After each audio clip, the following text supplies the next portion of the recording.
नबी करीम सल्लल्लाहु अलैहि वसल्लम ने फरमाया, 7 किस्म के लोग ऐसे हैं जिसको रोज़े महशर अल्लाह ताला अपने अर्श का साया नसीब करेगा, और उस दिन उस साए के अलावा कोई और साया ना होगा। वो 7 किस्म के लोग नबी करीम सल्लल्लाहु अलैहि वसल्लम ने बताए।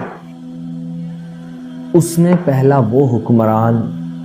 जो अदल करता हो, दूसरा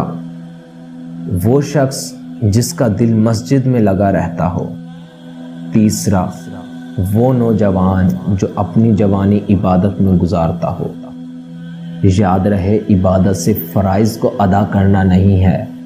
इबादत आपका आँख का नीचा रखना भी इबादत है, कान से हराम ना सुनना भी इबादत है, ज़बान से हराम ना बोलना भी इबादत है,